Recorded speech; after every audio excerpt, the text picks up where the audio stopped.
The bug banner is right around the corner, so it's time for some speculation.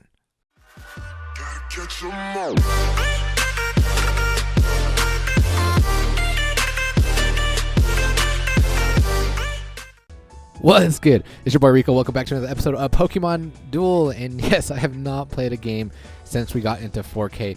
But as promised from the last video, I do want to talk about the buffs that we're going to be receiving and the team match event that did conclude. I don't know who won, so let's find out real quick. Let's take a look at the percentages. Do you guys remember in the first team match event how salty first place was or second place was because they had a better win percentage than what first place actually was?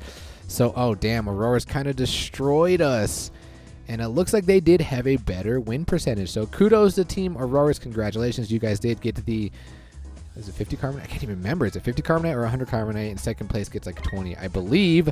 So, oh yeah, we got pretty destroyed there. We were on top at the beginning, or day one, but it looks like we couldn't hold on. So rip to Team Aerodactyl. All right, let's go into the first order of business. There is a Silver Moon Haw. I didn't know that, but wait, the maintenance is in like 2 days, right?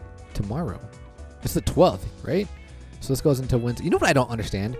Look at this. Maintenance. So here's the change of figures. Oh wait, we'll go over that in a second. Maintenance. So maintenance, look how they scheduled it. They scheduled it kind of differently than how, you know, the US does it, and I don't know why the US does things differently. Like the majority of the world looks at dates this way, and for some odd reason the US does it a different. I don't know why. I don't understand it, but I know to most of you guys this makes sense, but what I don't understand is, like, even at the top here, they're doing it how US does it. The month, the day, followed by the year. But in here, they did the day, the month, and then the year. But even up here, they did it right here. The month, day, and the year. So, like, yo, Pokemon Duel devs, can we get some consistency here? Because this is going to confuse a little bit of people, all right? So let's talk about the buffs. Go over the buffs, and there's something that we kind of saw. We thought it was going to be a bug and flying type banner because of the Noivern, but it might be something different. We'll talk about that later. So let's first go over the first piece. Buzzwole is going from superpower from 113 to 163. God, this thing is going to be scary now. Buzzwole is going to be... I don't even know what Buzzwole can do, actually, to tell you the truth. It's got that the chest blue, but I don't even remember what it can do. But just that sheer power of 163. Does this warrant to have the Buzzwole in Ultra Beast decks? Please let me know. Any of you Ultra Beast users, please let me know. Ice Beam, or Ice Punch, I don't really care for increasing damage on Ice Punch or Blizzard or Ice attacks because the majority of the time you just want them to be frozen. So I don't know how I feel about the 113. It still gets out damage. I mean, unless it's like Celebi. So I don't know. Mega Beedrill. Mega Beedrill changed the Pin Missile 40 to Pin Missile 70. Now I did make a video. My top 5 bug Pokemon that need a new rarity. I'll leave that link in the description below if you guys want to go back and watch that. I made some wheels for it. It's for the EX Pinsir and EX Heracross. And we also made a rare Beedrill. But so we get this Noivern, Boom Burst 110 to Boom Burst 150. Now 150, that's kind of like the standard now. That is the damage tier that we're in. The base damage tier, I guess you could say. So I do like Noivern's going to be really usable. Noivern was pretty usable in Dragon decks when we had the Altarias. Now imagine this with an Altaria. Just one Altaria, the Boom Burst is hitting for 170 damage. That's insane, and it does have that added effect that if there's an adjacent Mon, if they spin a gold, they get KO'd. So just imagine, like, are they kind of doing this to counter the Aegislash? So when Aegislash goes into sword form and it's next to an adjacent Mon, you attack that adjacent Mon. If it spins gold, which the majority of its will is, that thing gets KO'd. So this was mentioned to me. Do you think that Boom Burst, the reason why Boom Burst is getting changed is because there's going to be a different bug and flying type Pokemon that's going to be having the same attack? Maybe Mega Pinsir. Who knows? We'll see. Golisopod. Golisopod was the first 1 MP figure that I believe did it right. I loved that figure. It was pretty cool. You know what? I want to go back and run Golisopod. And now that we have the air balloons, like, Golisopod could get some cheese. So they changed the Flying Blow 100 to the Flying Blow 130, so I believe it does have Swords Dance. So if it hits Swords Dance, this thing is hitting for 260 damage. That's pretty insane. I do want to, like I said, go back and run Glycopod. The Ninjas for the Knight /40 to Knight /70, which is nice. It's going to be able to compete against the Celebi. And then we get the Pinsir and the Heracross. So Pinsir and Heracross, I was excited. When I first saw Pinsir and Heracross, I was like, oh god, please. Please. But they're not giving us a new rarity. They're giving us the Pinsir is going to change the Vice Grip from 50 to 110. Okay, and Horn Attack from 60 to 120. Still not going to be usable. I mean, the Bug Bot's going to be a little buffed, but to make these things good, they need an ability. They need some sort of an ability. Pinsir's okay because he has the Guillotine. Heracross, the Overhead Toss or whatever, the 1-star, it's not cutting it. So what I don't understand is, because I honestly believe that they're going to give us an EX Pinsir and an EX Heracross. And because I believe that, I don't understand why they even buff the rares. It makes no sense to me. No sense to me at all. But I'm pretty excited mostly just for the Glycopod and the Noivern. Everything else is kind of meh to me because I don't really run Ultra Beast decks. I don't really run a Poison deck, although it could be interesting if Beedrill gets a buff. Because once you lose the Mega with Mega Beedrill, like Beedrill is just terrible. Glycopod I love. Ninjask I like to compete with runners. And the Heracross, I mean, I do like the increased damage, but it's not going to cut it, not in today's meta. So now that we have that out of the way, I want to go over my predictions, which I believe are the most likely mons that we're going to be getting in a couple days, primarily because of what we've already seen from the data mines and the figures that we already currently have in the game. So let's go to desktop and let's talk about it. The first order of business, we did get this information from I think it was Acash. I can't remember who it was, but they showed this on Twitter. And look at the Carnivine. We are going to be getting a Carnivine, and I believe this is going to be a free figure that we can all obtain. I don't know, maybe Queen's Cup, Team Match Event, or something like that. But it's going to be in the rare or below haul. So I do want to go over the Carnivine. I made like a wheel for it, and then I want to go over all the other mons that I think are going to be in this banner. Now here is the issue. The creator Duel DB or whatever the website is, it's down, so I couldn't make the wheel for you guys. So you're gonna have to just bear with what we have here. So I'm gonna kind of make this a little bigger so you guys can see. Let's go down here. So Carnivine, this is what I did. So we're going to give it, it's a rare, and we're gonna give it a 2 MP. Now Carnivine is relatively slow. So initially I had it at 1 MP. But it does have the ability, the Levitate ability. So let's actually go over Carnivine real quick. Oh, we don't even have him pulled up. Hold on, give me 1 second. Okay, so let's just go over the Carnivine real fast. Let's just take a look at its stats. Like I said, I originally wanted to give it 1 MP because the speed is 46. It's relatively slow. However, it does have the Levitate ability. And if you guys don't know what the Levitate ability is, it is not hit by ground attacks. Now, how does that transition into Pokemon Duel? The problem with this is Pokemon Duel is a different game, so we can't base off our abilities and attacks off of the main series and the competitive sets, although there are a lot of figures that are based off that. So, but what I originally wanted to do, I gave Carnivine the Levitate ability, and what it was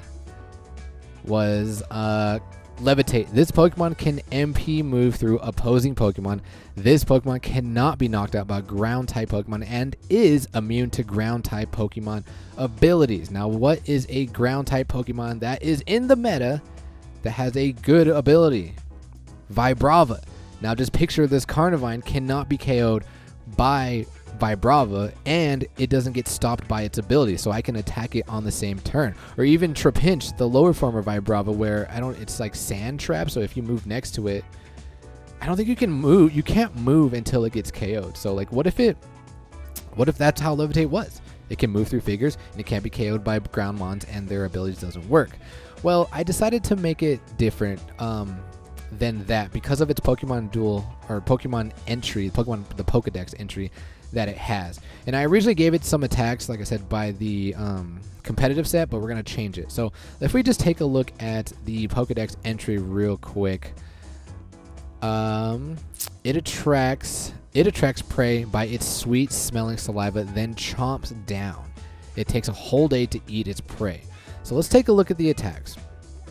This thing gets Power Whip, Ring Out, Crunch, Swallow, Spit Up, Stockpile, a bunch of attacks. What I originally wanted to give it in Pokemon Duel, I wanted to give him Swords Dance, Power Whip. Power Whip would have been for like 70, and then Sleep Powder, just to add status condition. But here's what we're actually going to do for the Carnivine. We're going to give it the sweet Drool ability. I don't think we're ready for the Levitate ability yet. Bug Pokemon within 1 to 2 steps away gain -1 MP. This Pokemon can MP through opposing Pokemon. The reason why we gave it the sweet Drool is because of the Pokédex entrance, and because it is a bug banner, I'm going to give it some sort of ability that's going to stop the bugs, because I'm predicting that Mega Pinsir is going to be 3 MP and going to be able to move through figures, so Carnivine might be able to check the Mega Pinsir. So here we're going to do for the attacks. We're going to give it Stockpile, Spit Up, and Sleep Powder. So in order to understand what Spit Up and Stockpile do, we need to actually look at those attacks first. So let's just first look at the Spit Up and what Spit Up actually does. So Spit Up. This move will fail if the user has not used Stockpile. So you have to use Stockpile before you can use Spit Up. If Spit Up is used after stockpiling, Spit Up inflicts damage to the target and has no secondary effect. Its power depends on the number of times Stockpile was used. So if you use Stockpile once, it has 100 base power. Twice, 200 base power. So what we're going to do is we're going to treat Stockpile kind of like a spinner. So Stockpile, it's going to be like, Swords Dance, spins until another attack other than Stockpile is spun. And then Spit Up's going to have a numerical value of 70. This attack does 70 damage times the amount of Stockpile spun. So if Stockpile is not spun, it just hits 70 damage. If a Stockpile hits twice and then it hits into Spit Up, it does 140, 3 times to 10, and so forth. So that's what we're going to do for our Carnivine, and then we're also going to be giving it the 1-star Sleep Powder. So let me know in the comments below what you guys think of Carnivine. Now here's a list of mons that I think we'll be getting in the banner, and here's why. First, we want to look at the first one and foremost is Leafeon. I mean, we have all of the EX or the UX EV evolutions with the exception of Umbreon. Since we do have a bug banner, and since we do see the Carnivine that we're going to be getting, I'm assuming it's going to be a bug and grass banner. So I'm just going to assume we're going to get Leafeon.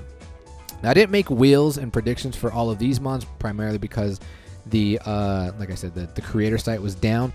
But the next mon that I think is most likely we're going to be getting, let's go over these two mons, the Meganium and the Bound Suite. And here is why I believe we'll be getting them. So if you take a look at this data mine, this was 8 months ago. Oh, rip Richard, back when Richard was, dude, I loved when Richard made these posts, but this was 8 months ago, and these are a list of figures that we didn't have in the game yet, and they are completely identical. Like, we didn't have Abra and Kadabra yet. Let's take a look at Abra, or Kadabra. That's exactly what Kadabra looks like. We didn't have the Duskmane and Dawnwing, so here's Duskmane. That's exactly what it looks like, so it is very credible. I'll leave this link in the description below if you guys want to check out any of these other mons, like the Jangma-O, Hakma-O, and Koma-O. Like, dude, I can't wait for those figures. But like I said, I'll leave it in the description below so you guys can take a look at that. So the ones that I wanted to look out primarily was there's the Carnivine, which that's exactly what it looks like. But it was the Meganium. Where's Meganium? Okay, so we wanted to look at the Meganium. Here's the Meganium. Like, we know this is in the game. We know it's in the file. So there's Meganium, and we already have the Chikorita and Bayleaf. So that's why I believe we're finally going to be getting the Meganium. And the last one that I wanted to cover from just this list is the, where is it? The Bound Suite. The Bound Suite that evolves into the Steenie, and then the last evolution of it is the Serena. Now the Serena, that girl looking kind of cute. Like, I mean, it's a Pokemon, but like, I want to see this one. So let's take a look at the Bound Suite. I mean, yeah, we're not gonna really go over the abilities and attacks, but the Bound Suite, which evolves into the Steenie, and then the Serena. Like, look at whoa. Look at Serena. Serena kind of look attractive for a Pokemon, you know what I mean? So I would like to see that in there. And then the next order of business, let's talk about, so we talked about these two, the Shedinja. We have the Nincada. We have the Ninjask. Shedinja is a bug type Pokemon. It's a bug and ghost. I believe we'll be seeing the Shedinja, and this mon is very interesting because it only has 1 HP, but it can only get KO'd by Pokemon that are super effective against it. And unfortunately, like a bug ghost typing, there are a lot of mons that are super effective against it. So I'm gonna assume that it's gonna have the Wonder Guard ability to where it can only get KO'd. I think that's what the Wonder Guard ability is. Super effective hits. Yeah, it can only get hit by super effective hits. So I'm hoping that we get the Shedinja. It's going to be interesting. Probably going to be a runner. Probably going to be a runner just like the Ninjask. And like I said, it can only get KO'd. It's going to have some interesting attacks. The next mon we're going to talk about is the Anorith. The Anorith is the pre-evolution to the Armaldo, which we have. We do have the Armaldo, but we do not have the Anorith. And do you guys think that they're going to continue on to the restored mon? Now, this is a fossil type Pokemon, so it's going to have a restored Pokemon. Maybe they need to do the reworking of Armaldo and Kabuto, because we have these restored Pokemon. Swift Swim is not a valid ability in Pokemon Duel, in my opinion. Armaldo definitely needs a buff. The next Pokemon we're going to talk about is I'm going to die by McKenna. The next Pokemon we're going to talk about is the Executor and Mega Executor. Now, Executor is a grass type Pokemon, and it does have a Mega. It's going to be Grass and Dragon. Now, because I believe we're going to be getting an EX Pinsir and EX Heracross, I also believe we could, maybe not necessarily as much as I believe in the Heracross Pinsir, but we could get an EX Executor because he needs work. Executor needs reworking, he or she. And then the Mega. So that would be 3. Those would be our 3 UXs, because that's kind of typically what we get. We get about 2 to 3 UXs, a few EXs, and then like a line, like a Pokemon line. These ones, these last 3 are kind of like honorable mentions, but we'll talk about the Lileep. The Lileep is a restored Pokemon. It is a fossil Pokemon. So, like I was stating with the Anorith, do you think they're going to continue on that restored path? Like, do you think we're going to continue to get new fossils introduced just like we did with the Ultra Beasts, how they kept coming out? It'd be very interesting. It's a rock grass. I don't really like its design. Well, I mean, this design doesn't look bad, but I don't like the evolution. The evolution looks kind of the Credilli. I don't really. It just looks weird for me. I don't really care about that. But let me know in the comments below what your guys' thoughts are on if we're going to see these. The next honorable mention is we'll talk about the Suwaddle line. The Suwaddle line's pretty cool. I like them. The really reason why I threw them in on here is because they are both bug and grass. So I like this line. I love the design of them. Like the second evolution, not so much, but the last evolution, the Leavanny looks kind of clean. I would like to see this in the game. But the last order of business, please, Celebi. Please, Celebi. And the reason being, what I want to happen is Celebi is so OP. It's the #1 figure in the game. Sorry, Showtime. I think it should be accessible to every player. So what I'm hoping, devs, if you watch these videos, please include Celebi for the next month, the month player, or not the player pass, but the month rewards. Please add Celebi into the month rewards, 5,000, so everybody has access to Celebi. I think that's what we need. But yeah, we're going to cut the video there. This is all speculation. Let me know in the comments below what you guys think about that. And in the next coming days, we'll see if we can stay in 4K or not. But until then, ladies and gentlemen, as always, peace.